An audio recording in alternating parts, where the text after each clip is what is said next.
Welcome once again, and now we are going to study the conditions for house building advance. तो conditions of house building advance क्या है उसको हम देखने का प्रयास करेंगे. कुछ पॉइंट्स के अंतर्गत इसको हम देखने का प्रयास करेंगे.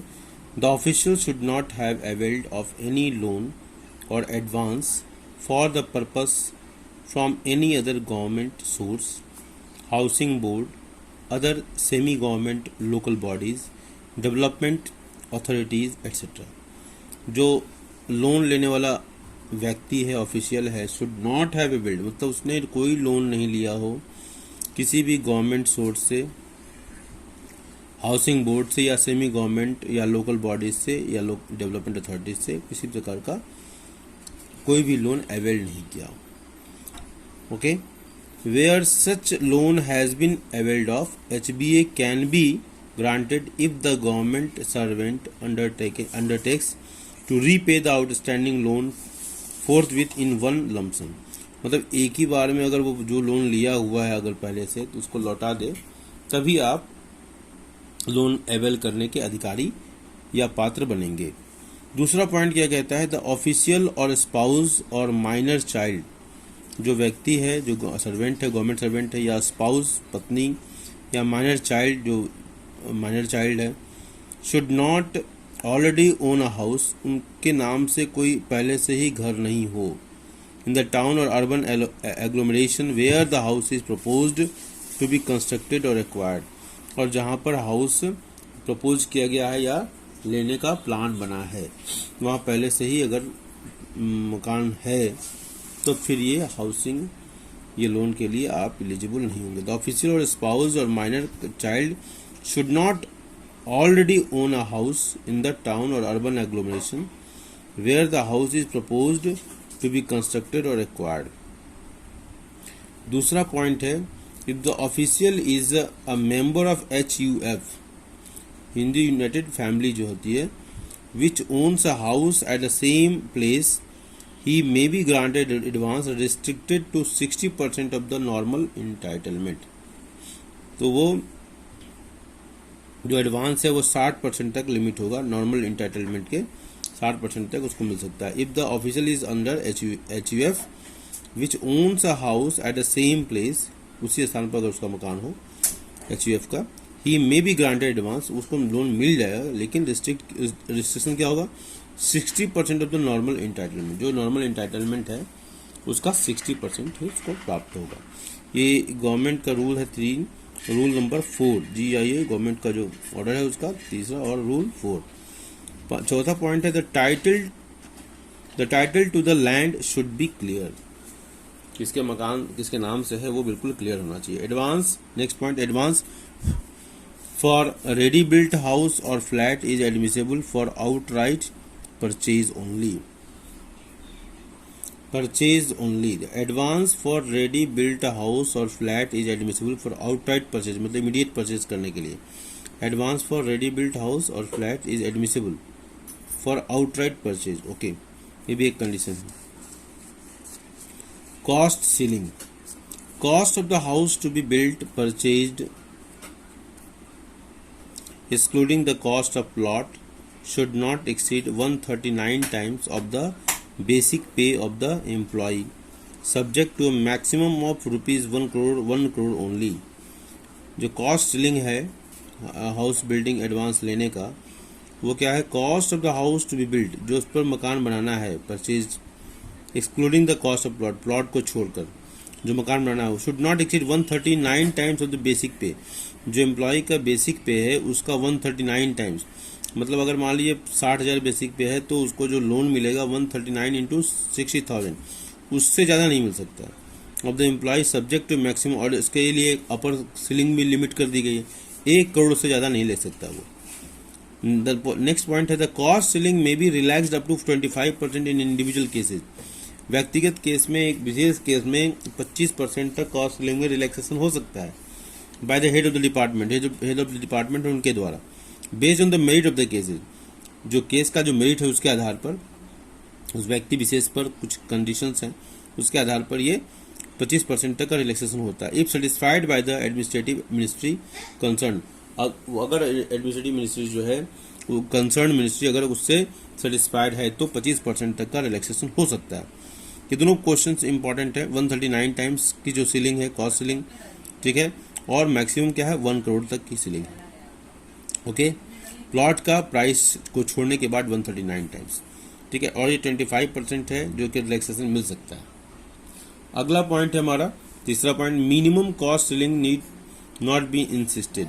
जो मिनिमम कॉस्ट सीलिंग रूल 4 कहता है कि जो मिनिमम कॉस्ट सीलिंग है उस पर इंसिस्ट करने की जरूरत नहीं है।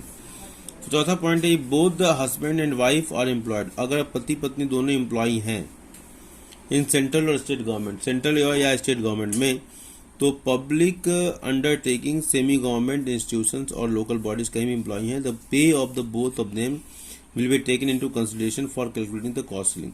तो दोनों के पे को जोड़कर देखा जाएगा कॉस्ट सीलिंग, मतलब कॉस्ट सीलिंग बढ़ जाएगी इस केस में, क्योंकि दोनों की एलिजिबिलिटी है, तो दोनों का जो पे स्केल है पे उसको ध्यान रखा जाएगा, तो ये कॉस्ट सीलिंग ऊपर चली जाएगी। तो रूल 4 कहता है, if both the husband and wife are employed in central or state government, public undertaking, semi-government institutions or local bodies, the pay of both of them will be taken into consideration for calculating the cost ceiling. Rule 4 कहता है।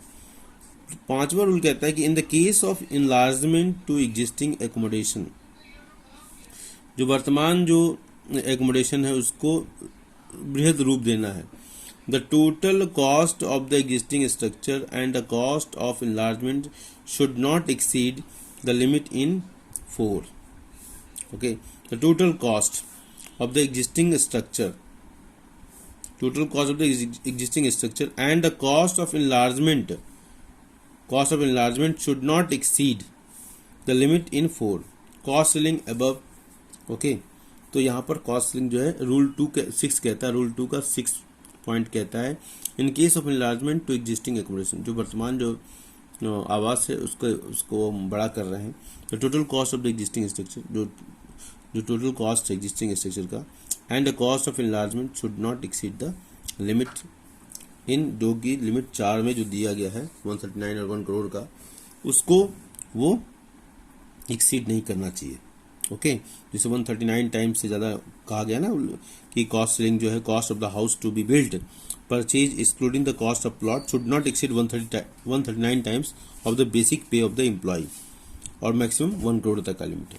तो वहाँ उससे relate करके ये point है, in case of enlargement of existing accommodation, वर्तमान अगर हाउस को अगर इनलार्ज कर रहे हैं, तो total cost of the existing structure and the cost enlargement should not exceed the limit, that is 139 times of the basic pay of the employees, ठीक है, और मैक्सिमम 1 करोड़ का। नेक्स्ट पॉइंट हमारा है, if GPF withdrawal is also taken for the house building, अगर लिया गया है जीपीएफ विड्रॉल किया गया है, the total amount of GPF withdrawal and the house building advance should not exceed the cost ceiling limit, जबकि 139 टाइम्स वाला cost ceiling है उससे अधिक नहीं होना चाहिए। If GPF withdrawal is also taken for house building, the total amount of GPF withdrawal and the house building advance should not exceed the cost ceiling limit. Okay, तो cost ceiling limit जो दिया गया है वो 139 times और 1 करोड़, उससे exceed नहीं होगा। If the advance is for constructing residential part of the building on a shop cum residential plot situated in a residential colony, the cost of land and the cost of superstructure of the proposed residential portion and shops should not exceed the ceiling limit. The cost of land and the cost of superstructures of the proposed residential portion and shops should not exceed the ceiling limit. Okay. Next हमारा the entire property,